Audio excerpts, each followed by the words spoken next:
जिहादी की करतूत, जिहादी ने हिंदू लड़की से किया रेप, सीसीटीवी फुटेज से पकड़ाया गया जिहादी, मामला दर्ज, कार्रवाई जारी।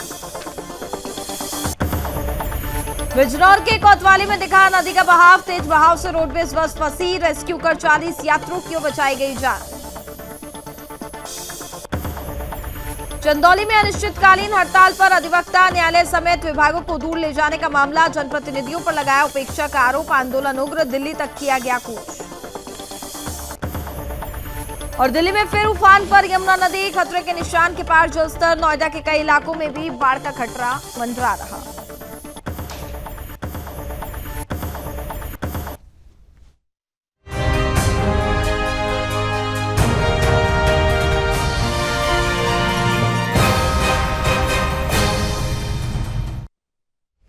नमस्कार, मैं हूं आपके साथ कनिका अरोड़ा और आप देख रहे हैं सुदर्शन न्यूज। बुलेटिन की शुरुआत करेंगे इस वक्त की बड़ी खबरों के साथ। पहली खबर उत्तर प्रदेश के मुजफ्फरनगर से आपको बता दें, जहां 11 साल की नाबालिग हिंदू लड़की से इफ्तिकार खान नाम के एक जिहादी ने दुष्कर्म किया। इस मामले में पीड़िता के पिता ने थाने में रिपोर्ट दर्ज करवाई थी। सूचना मिलने पर पुलिस ने जांच पड़ताल शुरू की और वहीं सीसीटीवी फुटेज के आधार पर पुलिस ने जांच में पाया कि जिहादी, जिसकी उम्र लगभग 50 वर्ष बताई जा रही है, वही नाबालिग को बहला फुसला करके अपनी बाइक पर बिठाकर ले गया। पुलिस ने मामले की गंभीरता को देखते हुए तत्काल मुकदमा दर्ज कर छानबीन शुरू कर दी थी। वहीं पुलिस ने 24 घंटे के भीतर जिहादी इफ्तिकार खान को गिरफ्तार कर लिया है और जिहादी के पास से एक फर्जी प्रेस कार्ड बताया जा रहा है कि बरामद हुआ है। एक बाइक जिस पर प्रेस लिखा हुआ है, ये भी बरामद हुआ है। वहीं नाबालिग का मेडिकल करवा करके जिहादी इफ्तिकार खान को जेल भेज दिया गया है। क्षेत्र चरथावल को सूचना प्राप्त हुई थी। वादी तेजवीर सिंह के द्वारा ये सूचना दी गई थी कि उनकी नाबालिग लड़की जो है वो घर से गायब हो गई है। पुलिस ने इस घटना का संज्ञान लेते हुए तुरंत सुसंगत धाराओं में मुकदमा पंजीकृत किया और अपहरिता जो है उसकी बरामदगी के प्रयास किए गए। 24 घंटे के अंदर अंदर जो पीड़िता है उसको बरामद कर लिया गया था और जब उसके बाद में उससे पूछा गया और माननीय न्यायालय के समक्ष भी जो है वो बयान करवाया गया, तो उसने एक व्यक्ति के द्वारा उसके साथ गलत कार्य करना बताया गया। जब एविडेंसेस कलेक्ट किए गए और सीसीटीवी फुटेज निकाले गए तो एक अभियुक्त की जो है उसमें तस्दीक हुआ। उस अभियुक्त को जो है वो थाना चरथावल पुलिस द्वारा गिरफ्तार किया गया है और सुसंगत धाराओं को तरमीम करते हुए माननीय न्यायालय के समक्ष उसको प्रस्तुत किया जा रहा है। खबरों में आगे बढ़ेंगे। अगली खबर उत्तर प्रदेश की मेरठ से है, जहां मेरठ विकास प्राधिकरण के उपाध्यक्ष अभिषेक पांडे जीरो टॉलरेंस नीति पर चलने का दावा कर रहे हैं, तो वहीं दूसरी ओर मेरठ विकास प्राधिकरण मुख्यमंत्री योगी सरकार के दावों का मखौल उड़ाने में कोई कसर नहीं छोड़ रहा है। वहीं यूपी के पशुधन मंत्री धर्मपाल सिंह ने ग्रीन बेल्ट एरिया में अवैध निर्माणों के विरुद्ध कार्रवाई करने को कहा है। देखिए रिपोर्ट।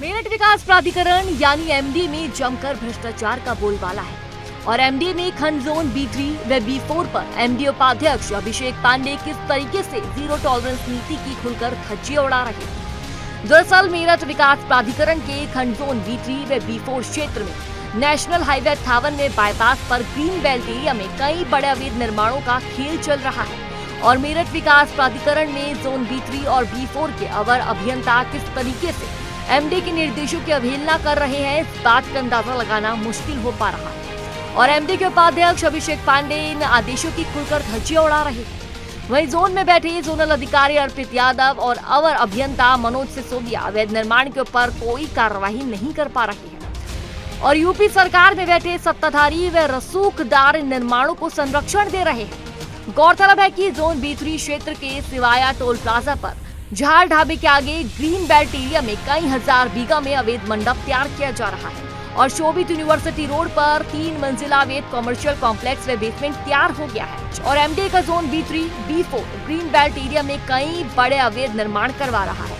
तो वहीं हम जब अवैध निर्माणों की जानकारी लेने के लिए एमडी उपाध्यक्ष अभिषेक पांडे के पास पहुंचे तो उन्होंने अभद्रता करते हुए कोई भी जवाब देने से इनकार कर दिया, जबकि उत्तर प्रदेश के मुख्यमंत्री योगी आदित्यनाथ के स्पष्ट आदेश है पत्रकारों से सम्मान से बात की जाए और सही जानकारी साझा की जाए। लेकिन एमडी में बैठे उपाध्यक्ष अभिषेक पांडे अपनी मर्यादा भूलकर अभद्रता पर उतर आए अब सवाल ये उठता है कि जहां एक तरफ मेरठ विकास प्राधिकरण के उपाध्यक्ष जीरो टॉलरेंस नीति का पाठ पढ़ा रहे हैं, तो वही जोन B3 व B4 में अवैध निर्माणों की भरमार मची हुई है। जिसके बाद सुदर्शन न्यूज के संवाददाता ने यूपी के पशुधन एवं दुग्ध विकास नागरिक सुरक्षा मंत्री धर्मपाल सिंह से बातचीत की। मंत्री ने एमडी उपाध्यक्ष अभिषेक पांडे व जिले में चल रहे ग्रीन बेल्ट एरिया में अवैध निर्माणों के विरुद्ध कार्रवाई करने को कहा है। इस बारे में उन्होंने क्या कहा है, आइए आपको सुनवाते हैं। ऐसी स्थिति है तो उसमें कड़ाई करें। लगातार मेरठ में अवैध कॉलोनियां अवैध निर्माण होते जा रहे हैं, उन पर कार्रवाई होती नहीं है, लेकिन पत्रकार जब पूछने जाते हैं कि ऐसे बिना नक्शा के बिना अनुमति के कोई निर्माण कार्य हो रहा है तो अवैध है और अवैध निर्माण कार्य की कार्रवाई होगी। सर पीछे विभिन्न समाचार पत्रों में खबर छपी थी कि 120 दिन में 104 कॉलोनियां अवैध कट गई, जो पोर्टल पर उन्होंने खुद चढ़ाई है। अभी आपको मैंने बताया ना, कोई भी निर्माण कार्य बिना अनुमति के करना शासन की विभाग की अनियमितता मानी जाती है और इस अनियमितता के लिए कार्रवाई की। यहाँ पे योगी सरकार का है कि पत्रकार को सम्मान मिलना चाहिए। आप देख रहे हो मैं सरकार का प्रतिनिधि हूँ, मैं आपको कितने सम्मान से बात कर रहा हूँ।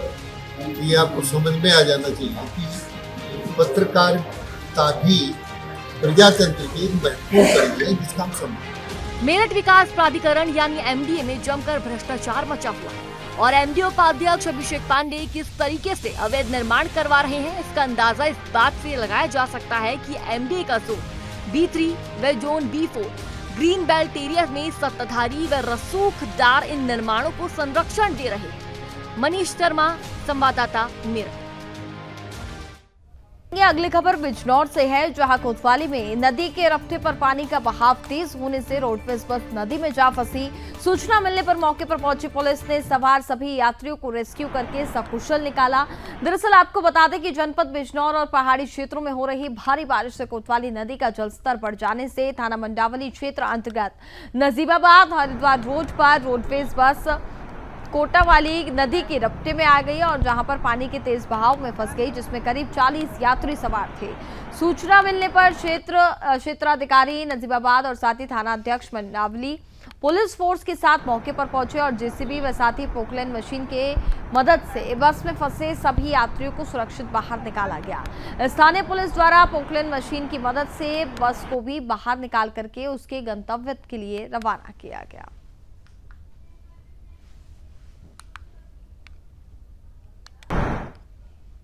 अगली खबर जनपद चंदौली से है, जहां पर सदर मुख्यालय स्थित तहसील परिसर में अधिवक्ताओं का अनिश्चितकालीन अनशन जारी है। आपको बता दें कि न्यायालय भवन के निर्माण समेत अन्य विभागों को मुख्यालय से दूर ले जाने और साथ ही किराए के भवन में ऑफिस संचालन के लिए और विभिन्न मांगों के संदर्भ में अधिवक्ता आंदोलन की राह अपनाए हुए हैं। मौके पर पहुंची सुदर्शन न्यूज चैनल की टीम के अधिवक्ताओं ने बताया कि पिछले वर्ष भी अधिवक्ता न्यायालय भवन निर्माण की मांग को लेकर के आंदोलनरत रहे और वहीं आश्वासन यहां पर दिए गए, इसके सिवा कुछ भी नहीं हुआ।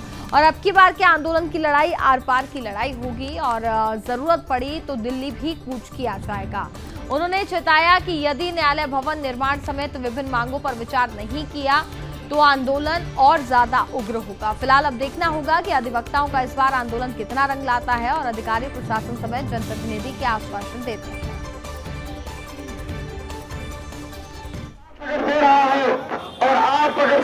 सुनवाई क्या हो गई, यहाँ के नकारे और निकम्मे जनप्रतिनिधि और उतना ही निकम्मापन का परिचय दे रहा है यहाँ का जिला प्रशासन। आज 97 से बना हुआ जिला 26 साल हो चुका है। आज मुख्यालय का निर्माण का नींव तक नहीं पड़ा है। सारी ऑफिसें प्राइवेट कमरों में चल रही हैं, न यहाँ अधिकारियों का आवास है, न ऑफिसें यहाँ से संचालित हो रही हैं अपने भवन से। चंदौली जनपद 20 मई 1997 ये जिला बनाया गया था बनारस के काट करके। आज यहाँ पे जितने विभाग हैं वो किराए के भवन में चल रहे हैं। अगर एक कलेक्टर को छोड़ दिया जाए, इसमें भी आज तक किसी विभाग की वहाँ पे अंदर जाकर के कोई कमरा भी आज तक नहीं मिला है। और यहाँ पे जितने भी अधिवक्ता बंधु हैं मुख्यालय के निर्माण को लेकर के और यहाँ के जो कार्यालय है उसको निर्माण करके अनिश्चितकालीन धरना यहाँ पे दे रहे हैं। और सबसे बड़ी बात बताना चाहते हैं कि पिछले बार भी धरना प्रदर्शन यहाँ के अधिवक्ता किए थे, लेकिन उनको कुछ नहीं मिला तो बस आश्वासन। खबरों में आगे बढ़ेंगे। अगली खबर चित्रकूट से है, जहां पर आपको बता दें कि बड़गर वन क्षेत्राधिकारी राणा प्रताप ने वृक्षारोपण जन आंदोलन के तहत हर खेत पर हर मेड़ पर पेड़ कार्यक्रम शुरू किया, जिसमें वन प्लांटेशन में विधायक अविनाश चंद्र द्विवेदी के साथ ही समस्त वन स्टॉप सहित वृक्षारोपण यहां पर किया गया। दरअसल मुख्यमंत्री योगी आदित्यनाथ द्वारा वृक्षारोपण महाअभियान चलाया जा रहा है कि पूरे उत्तर प्रदेश में 35 करोड़ पौधे लगाओ, पर्यावरण बचाओ अभियान की शुरुआत हुई है। वन क्षेत्राधिकारी राणा प्रताप ने यह भी जानकारी देते हुए कहा कि 15 अगस्त को 5 करोड़ पौधों का रोपण होना है और ये पूरा कार्यक्रम सरकार की मंशा के अनुरूप किया जा रहा है, जिससे कि हमारे देश प्रदेश में पर्यावरण को दृष्टिगत रखते हुए इस महाअभियान में आइए हम सब मिलकर के सहभागी बने और साथ ही वृक्षारोपण कार्य को सफल बनाएं। आज 22 जुलाई को पूरे उत्तर प्रदेश में 30 करोड़ पौधे रोपण किए जाएंगे। इसी क्रम में 15 अगस्त को 5 करोड़ पौधे रोपित किए जाएंगे। पूरे उत्तर प्रदेश में 35 करोड़ पौधों का रोपण होना है इस वर्षाकाल में। राजस्थान के चित्तौड़गढ़ में एक बार फिर लव जिहाद का मामला सामने आया, जहां एक स्कूली छात्रा को बहला फुसलाकर पार्क में घुमाने लेकर के गए एक मुस्लिम युवक की लोगों ने पिटाई कर दी। बाद में मुस्लिम युवक और छात्रा को पुलिस के हवाले कर दिया गया। मामले की जानकारी मिली तो बड़ी संख्या में हिंदू संगठनों के पदाधिकारी और कार्यकर्ता थाने पर पहुंचे और इसे लव जिहाद का मामला बताते हुए पुख्ता कार्रवाई करने की मांग की गई है। वहीं पीड़िता के परिजन भी सदर थाने पहुंचे और रिपोर्ट दे दी है। दरअसल हिंदू संगठन के कार्यकर्ताओं ने बताया कि शहर के एक पार्क में स्कूल की ड्रेस में एक छात्रा और एक युवक आपत्तिजनक स्थिति में मिले और वहीं युवक मुस्लिम समुदाय का निकला तो लोगों ने युवक की धुनाई कर दी। पुलिस का कहना है कि नाबालिग के मेडिकल व साथी बयानों के बाद ही पॉस्को के धाराओं के तहत मामला दर्ज किया जाएगा। वहीं पुलिस की कार्यशैली पर भी बवाल मचा हुआ है और सवाल उठ रहे हैं। घटना के 18 घंटे बीते जाने के बाद भी अभी तक जिहादियों का वीडियो नहीं सामने आया है और ना ही उसकी कोई गिरफ्तारी हुई है।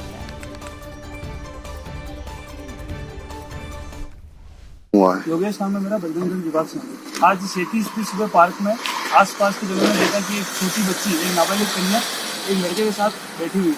तो सभी बार में मोहल्ले वालों ने जाके पूछा कि क्या है, कैसे आना हुआ। तो संतोष पर जवाब नहीं मिलने के कारण उन दोनों को पकड़कर सदर थाने में लाया गया, जहाँ भी पता चला कि लड़का एक विशेष समुदाय से है, लड़की दलित समुदाय की थी और एक नाबालिग लड़की के साथ यहाँ पार्क में बैठकर लड़का किसी दूसरे प्रदेश से आकर यहाँ लड़की के साथ गलत हरकत करने का प्रयास कर रहा था। सभी हिंदू संगठन यहाँ मौजूद है, भाई साहब हिंदू जागरण मंच से, बजरंग दल से, मुकेश जी भाई साहब सभी मौजूद थे। सभी की उपस्थिति में मुकदमा दर्ज कराया गया है। खबरों में आगे बढ़ेंगे। अगली खबर मध्य प्रदेश के ग्वालियर से है, जहां फिल्म अभिनेता यशपाल शर्मा ने कहा कि दादा लक्ष्मी नाम की फिल्म पंडित लक्ष्मीचंद की संगीतमय यात्रा को लेकर के बायोपिक फिल्म बनाई गई है और साथ ही फिल्म की पूरी शूटिंग भी हरियाणा में की गई है।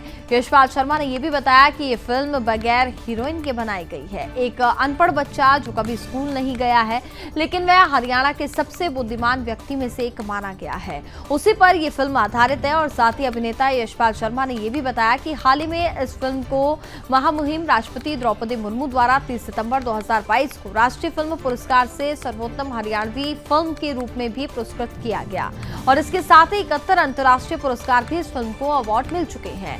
पत्रकारों के एक सवाल के जवाब देते हुए अभिनेता ने कहा कि मैंने गंगा जल, लगान, अपहरण जैसी कई सैकड़ों फिल्मों में रोल किए हैं, लेकिन दर्शकों का अब बायोपिक जैसी फिल्मों की और भी ज्यादा रुझान हुआ है। गौरतलब है कि प्रेस वार्ता में अभिनेता के साथ वरिष्ठ पत्रकार गिरिजा शंकर के अलावा कई अन्य लोग यहां पर मौजूद रहे।